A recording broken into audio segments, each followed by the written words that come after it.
साथियों, बामसेफ का 38वां राष्ट्रीय अधिवेशन चल रहा है।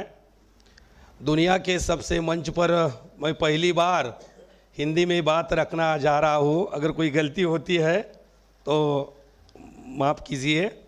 साथियों, जैसे जैसे बामसेफ का कारवां भारत के अंदर बढ़ता चला गया तो ब्राह्मणों को समझ में आ गया कि अभी बहुजन समाज के लोग गुमराह होने वाले नहीं हैं। जिनको हम गुलाम बनाना चाहते थे वो बामसेफ के माध्यम से वो लोग आज़ाद हो रहे हैं और ब्राह्मणों की जो भी षड्यंत्र है, चाल है, उनको समझ में आ रही है। जब ये एहसास ब्राह्मणों को हुआ तभी उन्होंने सोचा कि इनको अभी गुलाम करना हमारे हाथ में नहीं है, तो उन्होंने गुलाम करने का दूसरा तरीका ढूंढ लिया। वो तरीका है ईवीएम। ब्राह्मणों ने ये तरीका इसलिए ढूंढा कि ब्राह्मणों को ऐसा लगा पूरे भारत के अंदर हमारी 3.5% लोग हैं और 3.5% लोग होने की वजह से अगर 100% ब्राह्मण भी वोट करते हैं तो हमारे पास ग्राम पंचायत का सदस्य चुनकर नहीं आएगा। अगर ब्राह्मणों का ग्राम पंचायत का सदस्य चुनकर नहीं आएगा तो सरपंच बिल्कुल नहीं होगा। तो ब्राह्मणों को यह डर लगा अगर हमारा ग्राम पंचायत का सदस्य नहीं होगा तो सरपंच नहीं होगा।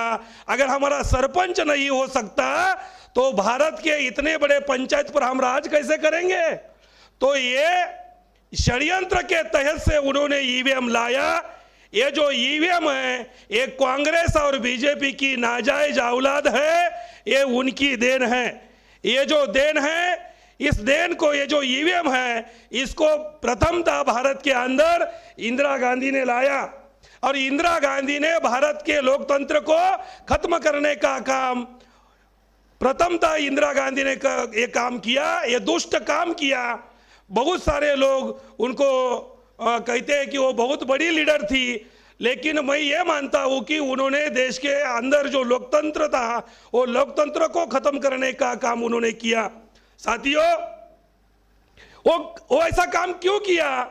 क्योंकि उनको डर लग रहा था। कांशीराम साहब ने जब नारा दिया था जिनकी जितनी संख्या भारी उनकी उतनी हिस्सेदारी, तो उनको ऐसा लगा कि अभी हमारे पास 3.5% वोट होने के कारण अभी हम ब्राह्मण लोग भारत के पंचायत पर राज नहीं कर पाओगे।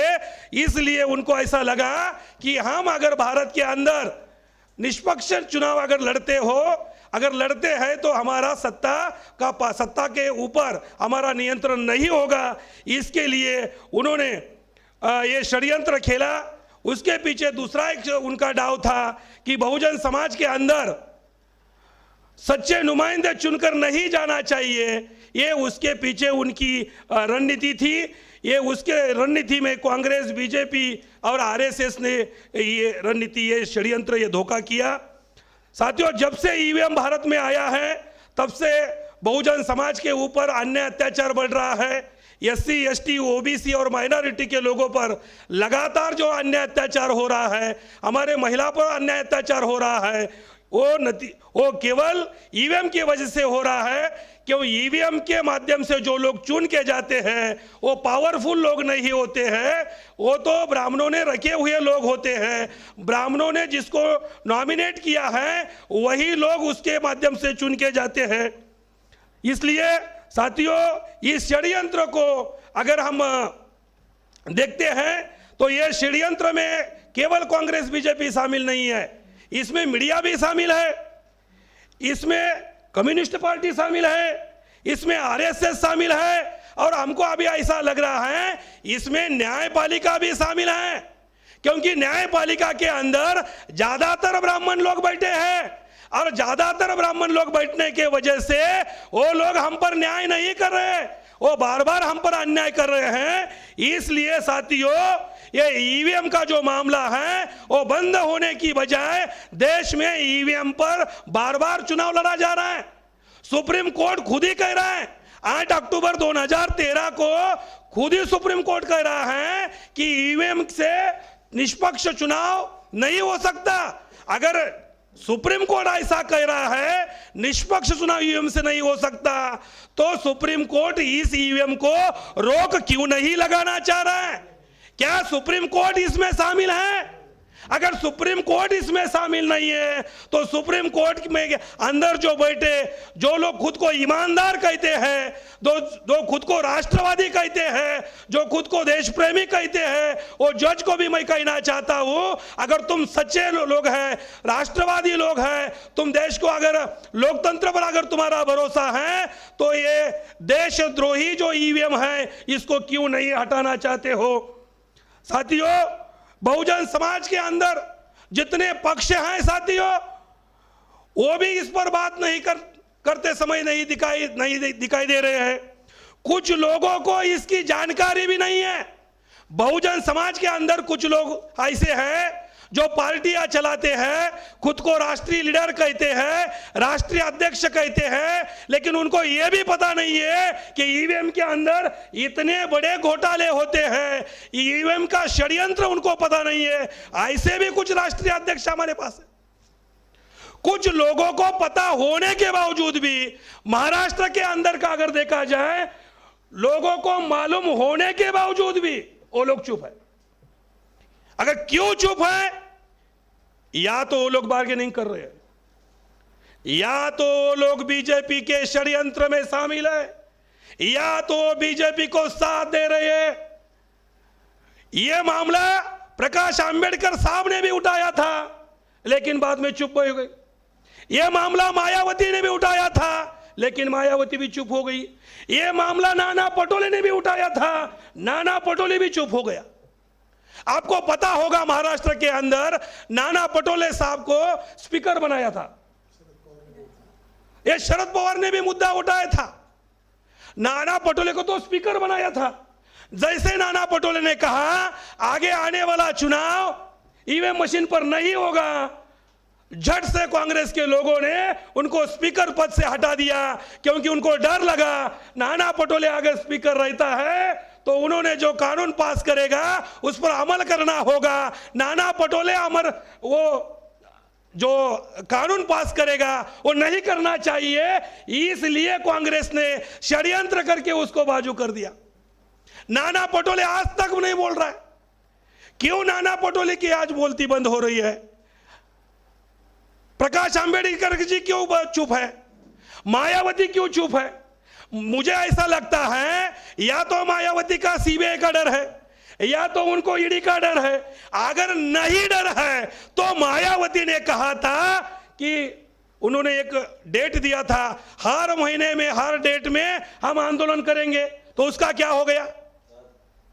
साथियों, दुनिया के अंदर अगर कोई बात कर रहा है इस पर, तो बहुजन मुक्ति पार्टी और बामसेफ के लोग लगातार बात कर रहे हैं, लगातार इसके विरोध में बात कर रहे हैं।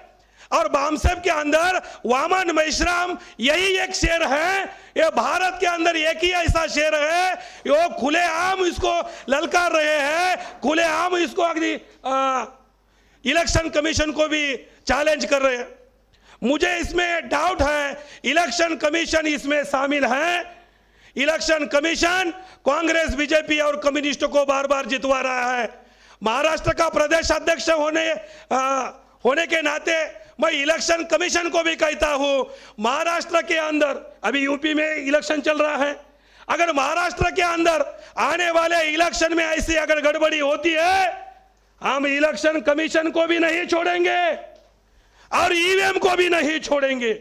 उसके लिए हमको जेल में जाना पड़ा तो भी हमारी तैयारी है, उसके लिए हमको जेल में जाना पड़ा उसकी हमने तैयारी कर रखी है, क्योंकि भारत का लोकतंत्र बचाने के लिए, भारत का संविधान बचाने के लिए हमारी प्राण की आहुति अगर देनी पड़ी तो उसके लिए भी हम तैयार हैं।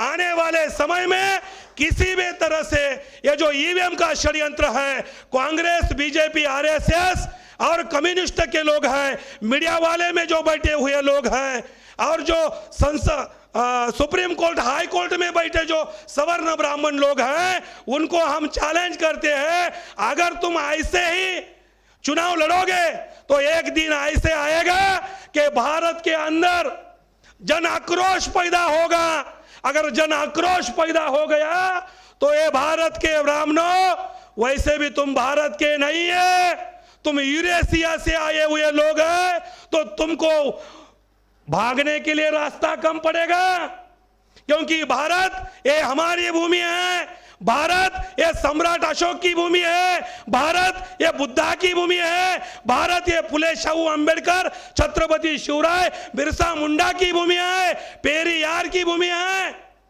तो मैं इस विषय पर इतना ही कहता हूं कि आने वाले समय में अगर ऐसा ही षड्यंत्र ये लोग अगर करते हैं तो आने वाले समय में बहुजन मुक्ति पार्टी चुप बैठने वाली नहीं है।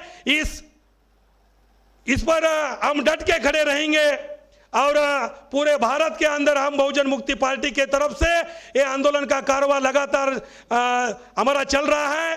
लगातार हम लोगों को जागरूक कर रहे हैं, लोग जागरूक हो चुके हैं। हमारे वजह से, बामसेफ के वजह से बहुत सारी पार्टियां बोल रही है, उनको पता भी नहीं था। बहुत सारे लोग पहले हमको हंसते थे, अभी वो लोग बोल रहे नहीं, तुम लोग जो बोल रहे वही सच है।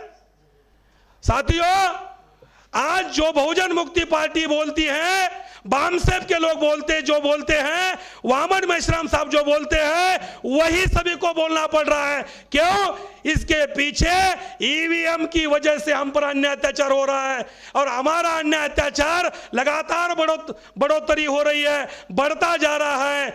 इसके लिए ये ईवीएम तुरंत बंद होनी चाहिए। अगर हमारी सरकार दिल्ली में आती है, अभी विलास कराज साहब ने बताया, 2024 में किसी भी हालत में, 2022 में यूपी में हम सरकार बना के रहेंगे, 2022 में यूपी के अंदर हम सरकार बना के रहेंगे और 2024 में किसी भी हालत में, किसी भी परिस्थिति में हम संसद के अंदर प्रवेश करेंगे, संसद के अंदर हम घुसेंगे, संसद के अंदर हमारे एमपी होंगे। जैसे हमारी सत्ता आती है, 48 घंटे के अंदर ये ईवीएम नाम का खिलौना उठा के हम फेंक देंगे। इतना ही कहता हूं। आपने मुझे बोलने का मौका दिया, इसके लिए धन्यवाद, आभार। जय भीम, जय मूल निवास।